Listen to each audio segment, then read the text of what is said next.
Krizė yra tokia gyvenimo situacija, kurioje įvyksta kažkoks žmogui reikšmingas ir paprastai sukrečiantis įvykis, kurį lydi tokia psichinio diskomforto būsena, sunkus išgyvenami jausmai ir tokia situacija, su kuria taip lengvai susitvarkyti, įprastų kasdienių įgūdžių ir resursų nebepakanka. Tai reiškia, kad jeigu, nežinau, ten nutiko kažkokia nelaimė, sugedo automobilis.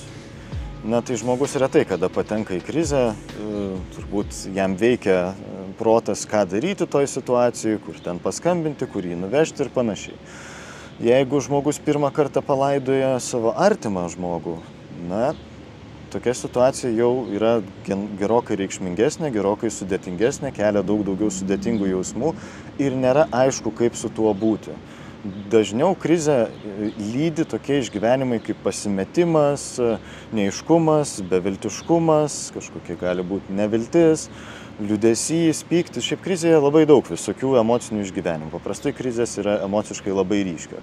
Krizė gali būti ne tik tai kažkoks vienas labai stiprus įvykis, bet tai gali susidėti ir kažkokie mažiau reikšmingi stiprus. Ir kai mes turim, sakant, tą frazę nelaimė viena nevaikšto, kai užgriūna keletas, daug metų žmogus irgi gali patekti į emocinę krizę ir kurį laiką išgyventi tuos sunkius jausmus. Ką daro, sakykime, toks daugmaž tradicinis indas ištikus įvairiom, vadinkime taip, psichologinėms, kaip mes jau dabar sakome, bėdoms. Tai Indijoje yra pakankamai platus spektras priemonių.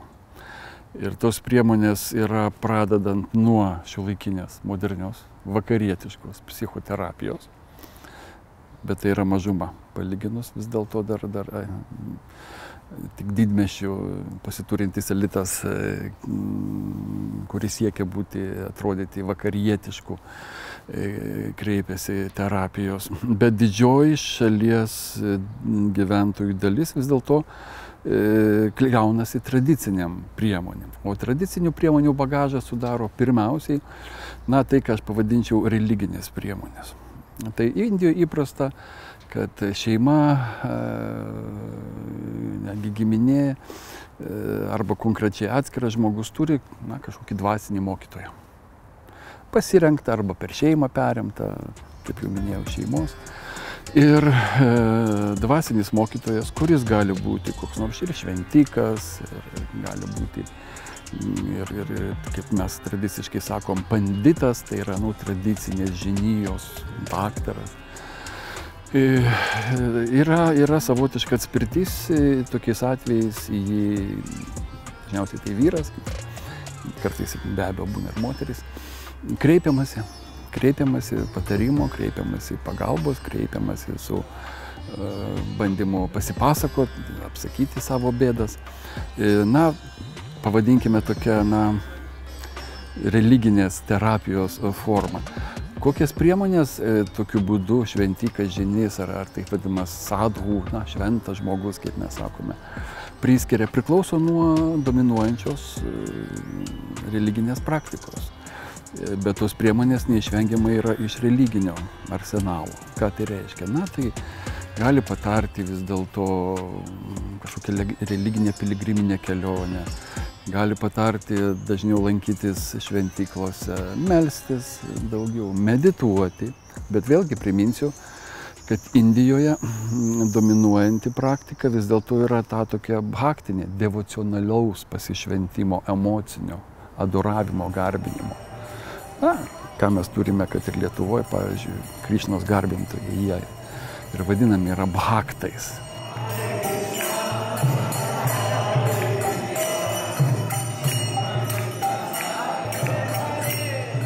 Zen budistai, o taip pat ir visi kiti budistai, nesvarbu, kad jie užima labai daug laiko praktikuodami, vis tiek turi emocinių problemų, krizių visokių. Niekas nuo to negali pabėgti. Nors kartais žmonėms atrodo, kad jeigu praktikuoji, ten budistas, tai jau iš to turėtum greitai labai išsivaduoti. Bet iš tikrųjų yra tos krizės. Bet yra ir labai daug būdų, nes budizmas yra išvystęs ir nuo Budos laikų, ir savo istorijos eigoje labai daug metodų, kaip būtent su tuo net nekovoti, nes kovoti tai yra negerai. Kaip su tuo gyventi, galima taip pasakyti, kaip su tuo gyventi, nes visų pirma reikia žiūrėti, kad, nes kaip mes šiaip žiūrim iš paprasto žmogaus paprastų protų, tai emocinė krizė, bloga kažkokia emocija ir iš to išėjus kažkokia krizė, tai yra blogai. Ir viskas, tai yra apibrėžimas ir tam dėžutė, į kurią įdėta, kad tai yra blogis ir to aš neturiu patirti. Bet budizme taip nežiūrima. Jeigu jau emocija pas tave atėjo, bet kokiu atveju, kokia jį bebūtų, atverk jai duris pirmą. Tu atverk jai duris, nes jeigu tu uždarysi duris, jeigu tu stengsies jos, ypač jeigu nemaloni kažkokia bloga emocija, tu stengsies uždaryti duris, kad nematyti, negirdėti ir gal kaip nors savaime išeis, tai tada jinai išlauž duris. Išvartys visą namą, tada, jeigu neatversi duris. Tai čia yra pirmas žingsnis.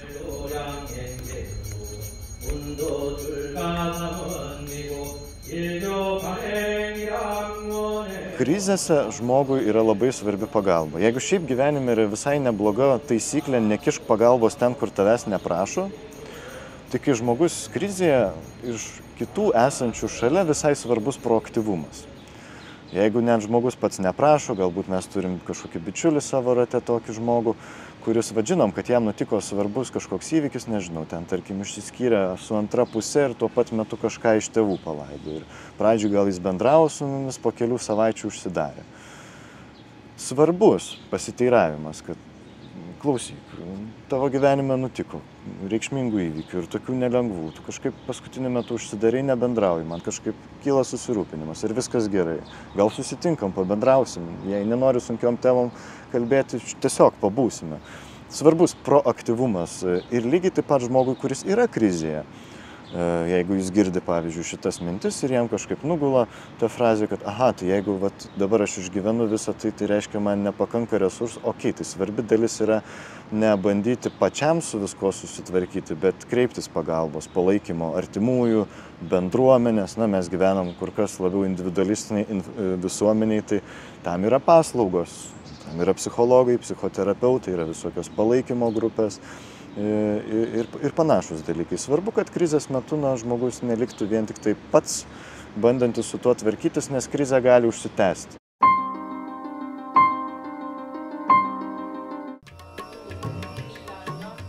Na ir dar vieną labai svarbu reikia paminėti pjūvį, tai yra Indijos visuomeniai įtakos ir svorio iki šiol neprarado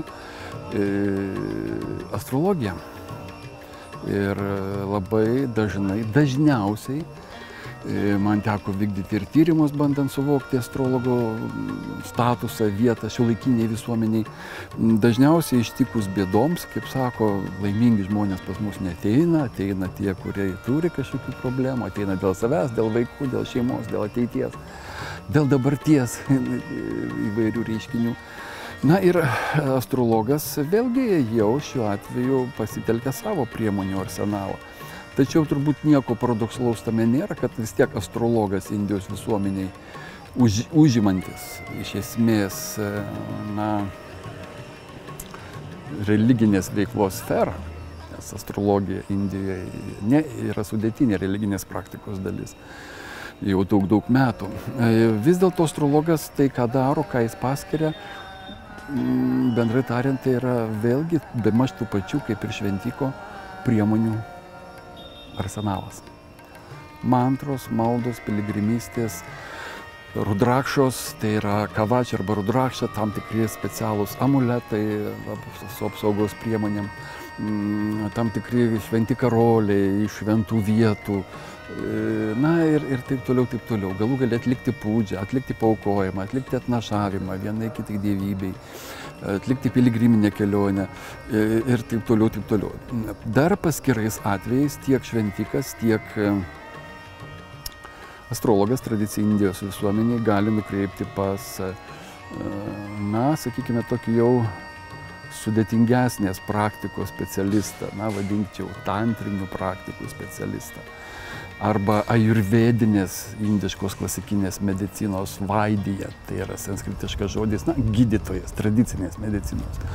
Ir tai yra tokiais atvejais, kai manoma, kad gali būti žmogaus vidinės problemos turinčios, na, turėti psichosomatinį tam tikrą pagrindą, na, susijusios su tam tikrais procesais, metabolizmais, na, tam tikrų bioorganinių tendencijų pakitimų. Ir štai tada jau medikas, gydytojas skyrė tam tikras medicininės priemonės. Arba, vėlgi priminsiu, yra Indijos tradicinėje ajurvedos medicinoje, tarp 8 medicininių disciplinų yra tokia bhuta vidya sritis, ką mes galime versti dvejopai. Bhuta reiškia būtybės, vidya mokslas. Mokslas apie būtybės, demonologija. Arba, šiuolaikiškiau tariant, psichiatrija. Bet iš esmės tai kalbama apie tai, kad įvairias būsenas, įvairias ir fiks idėjas, kaip mes pasakytumėm šiuolaikiškai, įvairius išgyvenimus žmogui gali sukelti jį apsėdusios arba jam poveikį darančios įvairios dvasios, būtybės, protėviai netgi ir panašiai. Ir štai tada jau priemonės yra panašios į tai, ką siūlo ir koks nors tantrinis mokytojas, jos yra labiau drastiškesnės, jos jau pasitelkiama tokiais atvejais jau įrankiai, kuriais siekiama išvaduoti, išlaisvinti žmogų. Na, mes šiuolaikiškai pasakytumėm egzorcizmo praktikos. Bet tai irgi egzistuoja Indijoje. Jeigu jau pamatai kažkas, tai vyksta kažkokius tai neramumai viduje, kažko įtakoti, gal vidaus kažkokių dalykų įtakoti, gal išorės, bet kažkas vyksta, kad ir kaip baisu būt, atverk duris ir pažiūrėk, kas ten yra. Kas tai per emocija, ar tai baimė, bet kokia emocija bebūtų, ypač jeigu jinai yra bloga, taip mūsų vadinama bloga. Ir tada ją pasižiūrėti be jokių vertinimų. Tiesiog dažniausiai tokios emocijos, ypač jeigu net krizė yra, kažkokia emocinė krizė, tai jie net jaučiasi visų kūnų. Tai tiesiog patyrinėt, smalsiai pažiūrėt, kas tai. Ir neieškot kažkokio tai filosofinio atsakymo, ar gal net labai kapstytis irgi net nereikia. Ar čia atėjo iš mano vaikystės, ar ten man mama kažką pasakė ir aš dabar nešiojuosi šitą. Bet tiesiog šiuo momentu, kaip tai jaučiasi, kas tas per jausmas. Ir gali būti apima ten kažkokia panika nuo to, ar kažkas tokio gali, kad net negali, atrodo, jeigu tu leisi tam būti, kad tu neišgyvensi, netgi gali būti tokios stiprios. Bet vis tiek leisti. Tegul būna. Ir netgi kartais kai kurie mokytojai netgi moko pasisveikink. Labas, ten mano brangi draugė baimė. Labas, užeik. Ir tada tos emocijos, visų pirma, jos nebūna tokios baisios. Nes jos nėra, nes kol mes jų nematom ir stengiamės nematyti, tai kažkokia yra tamsoj, nematomas, baisus, pasislėpęs, baugus kažkoks tai baubas. Bet kai mes atkreipiam į jas dėmesį, tai tada, kaip pašviečiam su tuo žiebtuvėliu kažkokią šviesą, su mūsų sąmoningumo šviesa, ir tada jau pamatom, kad ten iš tikrųjų nieko nėra. Pajuntam, aišku, yra meditacijos būdai visokie, bet pats pirmas žingsnis yra tiesiog priimti, leisti būti ir nepastebimai tada tiesiog jos nurimsta, tos visos emocijos. Svarbus dar vienas momentas, kalbant apie krizės, kad jos yra tai, kas pertraukia mūsų kasdienio gyvenimo tėkmę. Kažkas, kas įsiterpia mūsų kasdienybę ir staiga jau nebėra taip, kaip buvo. Ir pertraukia ne tik kasdienio gyvenimo tėkmę, bet ir galima būtų pasakyti, kad įprastinį mūsų gyvenimo prasmės audeklą irgi kažką nutraukia. Kad iki tol tai, kas man buvo kažkaip įprasta, suvokiama, prasminga, jeigu kažkas tikrai rimto nutinka, labai artimo žmogaus, sakykime, netektis, mylimo vaiko, galų gale netektis, tai tas ir tiek kasdienybė su yra tiek prasminis audeklas. Tai reiškia, kad aš nebežinau, kaip sugrįžti tą jausmą, kad šitas gyvenimas kažkoks yra vertingas, yra prasmingas. Ir čia padeda keletas dalykų. Šalia to, ką jau buvau paminėjęs, kad svarbi pagalba iš šalies, ypatingai jeigu tai tęsiasi ilgą laiką ir nesibaigia, tai svarbu žmogui kreiptis pagalbos. Svarbus yra taip pat neužsidarimas nuo jausmų. Žmonės neretai, pavyzdžiui, išgyvenantis gedėjimą, būna, kad stengiasi slopinti, pavyzdžiui, krizę išgyvenimo. Viena iš taisyklių, ko geriausia nedaryti, išskyrus retus atvejus, tai neskubėti vaistų vartoti, kurie numalšintų jausmus, nes tas jausmų darbas, tai kaip fiziniai žaizdai išsipuliuoti, taip svarbu ir mūsų, taip sakant, sielai irgi išskaudėti, išpykti. Tai tada kažkas keičiasi mumise, tada kažkas kaip cheminėje kolboje verda, transformuojasi, per laiką keičiasi. Taip pat svarbu ir rūpintis tuo įprasminančiu gyvenimo naratyvu. Tai yra, kaip man iš naujo pasižiūrėti į gyvenimą su tuo, kas įvyko.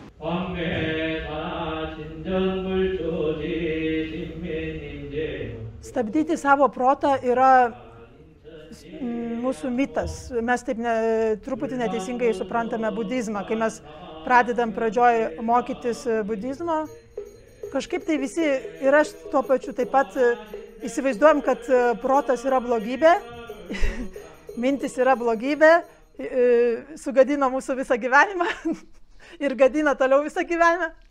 Taip, kad reikia tai sustabdyti, nukirsti, atsikratyti ir tada bus ramybė, nirvana ir nušvitimas. Tai čia yra anekdotiškai suprastas budizmas. Dalies tiesos yra, bet tiesa yra tame, kad visų pirma stabdyti, kad ir ką tu bebandytum stabdyti, arba su kuo bet kam, jeigu bebandytum besipriešinti, niekada su nieko nelaimėsi kovos. Niekada. O tuo labiau su tokiu dalyku kaip protas. Nugalėtojas protas, 100%, kiekvieną kartą bus nugalėtojas protas. Todėl priešintis, bandyti jį stabdyti, tai čia yra kelias į tiesiog pasidavimą. Kvėpavimas yra mūsų inkaras. Galima sakyti, kad inkaras mūsų šiame kaip momente ir mūsų sąmoningume. Tai jeigu mes įsikimbam į tą savo inkarą, kvėpavimą, per tą kvėpavimą mes turim sąmoningumą, šio momento atidumą. Ir tada, kad ir koks aktyvus bebūtų protas, kad ir koks jis tai ten, nežinia ką, tenai mums sakytų, kad jau gyvenimas viskas prarastas, aš jau nevykėlis, bet tai mūsų, tai mes su to nesustapatinsim. Mes suprasim, kad mes turim žinoti, kad tai, ką sako protas, tai nesame mes. Ir tai iš viso net nėra mūsų. Tie dalykai, kuriuos protas sako, tai yra vėl kažkokių tai sąlygų, dėl kažkokių tai sąlygų atsiradę dalykai.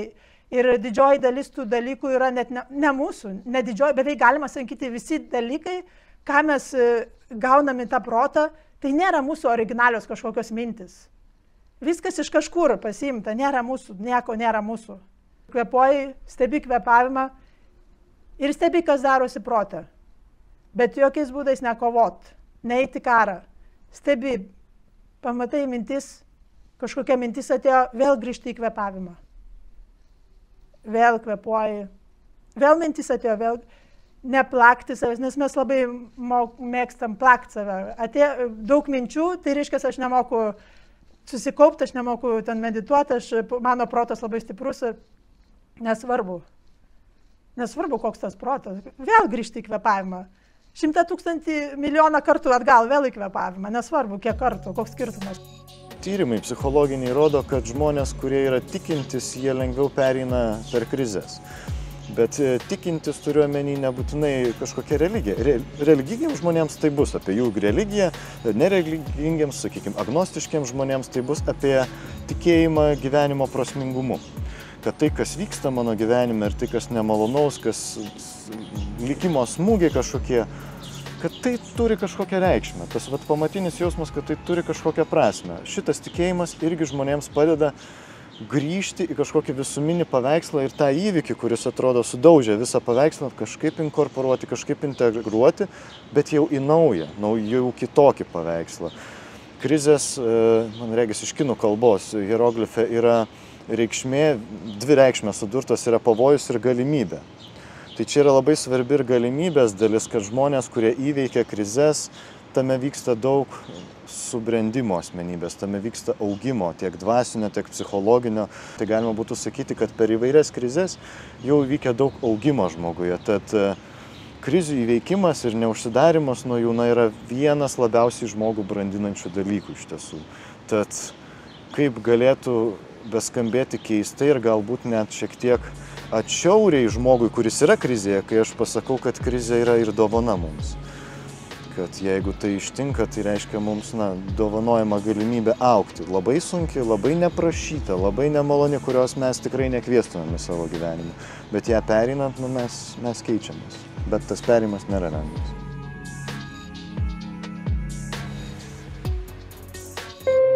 Projektą iš dalies finansuoja Medijų rėmimo fondas.